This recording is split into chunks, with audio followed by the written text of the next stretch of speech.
Last year, during that lush green summer, my friend and I reviewed and explained the cleverly designed dual sponge filter. At that time, we mainly focused on its principle and usage, but we didn't specifically test its bacterial cultivation and oxygenation abilities, which I now feel a bit regretful about.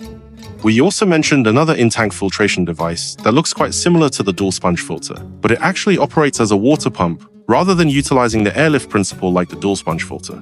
So how does this water pump style in-tank filter perform? And what about the actual bacterial cultivation and oxygenation abilities of the dual sponge filter? We've just acquired an internal filter with the same filter box capacity as our dual sponge filter. So let's do a comparison experiment. We prepared two 30 x 30 x 30 centimeters aquariums, each filled with 20 tarn of water, equipped with 100 W heaters, set to 26 DU4C. We placed 40 ml of quartz ball media in both the internal filter and the dual sponge filter, installing them in the two experimental tanks. We added 4 clownfish to each tank, feeding them equal portions each time.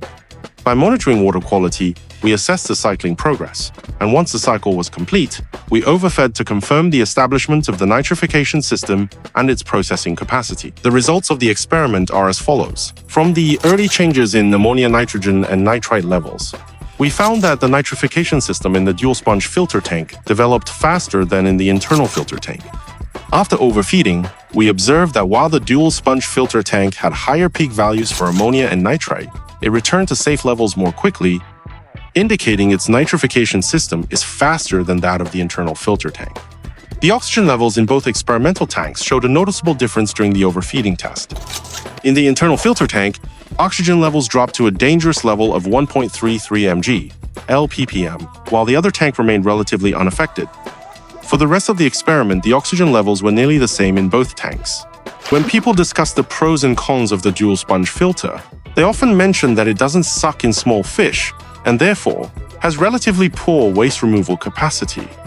However, the reason the dual sponge filter doesn't suck in small fish or settled debris is not because it uses airlift, but because it has low intake pressure. In other words, you can achieve a similar effect with a water pump if you modify it accordingly. The main difference between the dual sponge filter and a pump-style internal filter is that the dual sponge filter also aerates the water while circulating it.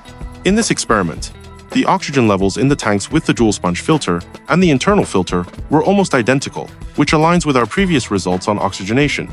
However, in this experiment, overfeeding severely impacted the oxygen levels in the internal filter tank, meaning that bacteria were competing with the fish for oxygen, which caused the oxygen levels to drop to a dangerous level. This shows that, in addition to the previously mentioned issue of high stocking density, overfeeding is another situation that requires aeration. As for bacterial cultivation, the dual sponge filter did indeed show a relative advantage over the pump-style internal filter in this experiment. However, it's hard to determine whether this is due to its larger sponge surface area or the aeration improving the tank's microenvironment. Nevertheless, the results clearly show that the nitrification system in the dual sponge filter tank performed better, with the water quality returning to normal levels faster. Additionally, in this experiment, the filter media volume was only 2/100 of the total water volume.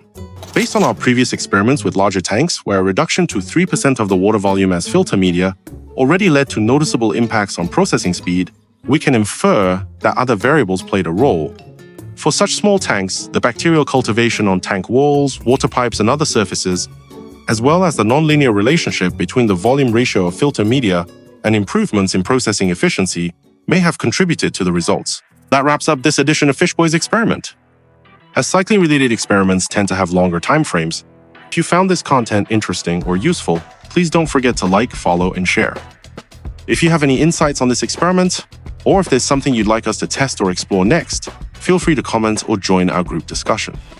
Let's explore the mysteries of the aquarium world together. This is Fishboy. See you in the next episode.